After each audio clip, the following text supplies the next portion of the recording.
So this is off-season mode posting at full throttle. But for the Detroit Red Wings, I wanted to dive into an article that was super interesting, and one that I think we can really get the ball rolling on when it comes to just trying to visualize what the NHL trade market may have in store for Stevie Y and his squad. Let's dive in and take a look at this right here. It was posted yesterday by Max Bultman on The Athletic. How could the Detroit Red Wings land Jason Robertson? K'Andre Miller? Here are some mock trade proposals.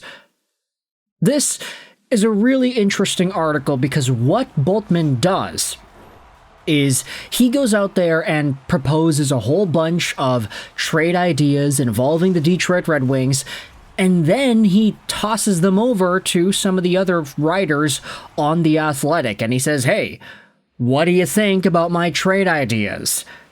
And then the article goes out there and gives some opinions, and we get the results that we get. This will be linked in the description if you want to go out there and read it yourself, but I wanted to take a look at the first trade idea that is tossed out here, because what Bultman proposes is an idea that I think the Red Wings can fully take advantage of if you were to try to stretch it out cap-wise a little bit. Now, because The Athletic is paid for material, we're not going to screenshot the article. We're going to go over onto a piece on RedWingsInsider.com from earlier today, because this just gives us the same information, except this article is not behind a paywall, so this is also going to be linked in the description for your reading pleasure. Here is what Bultman goes out there and proposes. The Red Wings would land Jason Robertson and defenseman Matt Dumba in exchange for the 2025 13th overall pick, a 2026 second-round pick, and young forward Elmer Soderblom. And at first glance, you might think about it like, okay, what the hell is this? Like, the Red Wings are giving up nothing, really. 13th overall pick, a second, and Elmer Soderblom for Jason Robertson? Oh ho ho, hold your horses there, folks. It's not just Jason Robertson coming over to Detroit. It is Matt Dumba as well. An anchor of a contract that I think Dallas Stars fans have really thrown under the bus as one of the biggest scapegoats for a lot of the financial issues that this team is going through right now. It's Dumba, it's Lyubushkin, it's these guys on D, it's Robertson. Ever since acquiring Mikko Rantanen, and ever since expressing their desire to keep guys like Mikael Granlund and Matt Duchene around, it's been kind of difficult for the Dallas Stars to fully get a picture as to what they're going to do this offseason. The names that they are going to keep are not clear. And so, with this in mind, when you think about the Jason Robertson acquisition, oh yeah, that's obviously a really big fish. He is extraordinary. He is a point-per-game guy. Even when he is not at his best, he is still very valuable. He didn't produce in the playoffs this previous year, but he had done so in all the other prior years he had made the playoffs.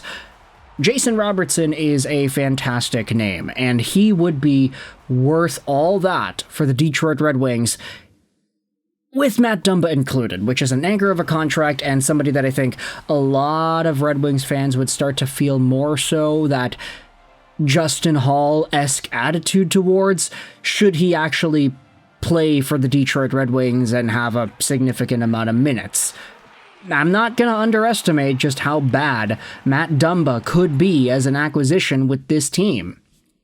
With all that said, though, is Jason Robertson worth the price? For as bad as this defensive acquisition can be, cap-wise and performance-wise, Jason Robertson would be a total stud. And that is also what is written about by Bultman here, that, of course, you're getting Jason Robertson. You have to feel good about that. Now, let's talk about the trade itself. Robertson and Dumba for 13th overall, a second, and Elmer Soderblom. You might think that the value is, not really there for Dallas because just grabbing some draft picks and Soderblom isn't really making their team better, but it's the flexibility that is the asset here. The Stars do not have much cap space, and getting a trade done like this, with Robertson and Dumba, would free up $11.5 million in cap space for this Dallas team. And that allows them to go out there and make some pretty big swings, not just with Duchesne and Granlund, but with whomever else it is in the offseason too. I mean, everybody's talking about Mitch Marner, right? Is that an idea that people go out there and start hypothesizing here? Now, flexibility be damned, the article's conclusion, if you read the Athletic piece, there is a little commentary from some of the other Athletic folks, and it's Mark Lazarus who goes out there and says, okay, this probably doesn't move the needle enough for the Dallas Stars.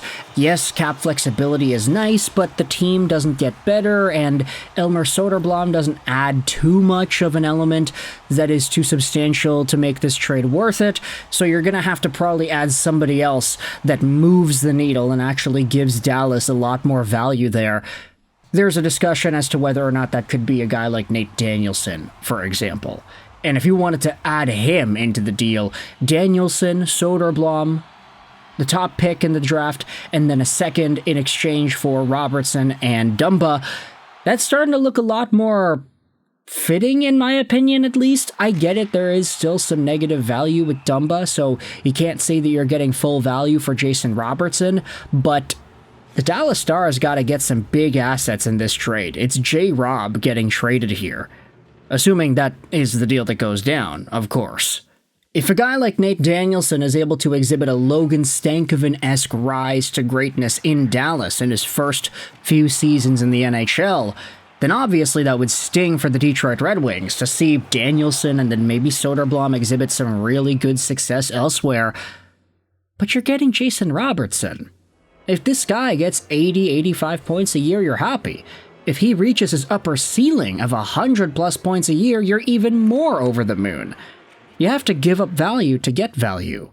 And even though you would be getting some negative value in return, like Matt Dumba, I think the magnitude as to how good Jason Robertson is really does, supersede whatever sort of bargain you can get out of Dumba to a significant capacity. You're not going to get Robertson for cheap just because Dumba's in the deal.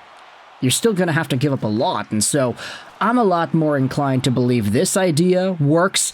Jason Robertson and Dumba for, let's say, a Nate Danielson, a Soderblom, a first-round pick, and a second, something like that. It's all talked about in the article on The Athletic, which is going to be linked in the description below for your viewing pleasure. So with all that in mind, I want you to let me know your thoughts in the comment section below. What are your thoughts on the Jason Robertson Detroit Red Wings trade price?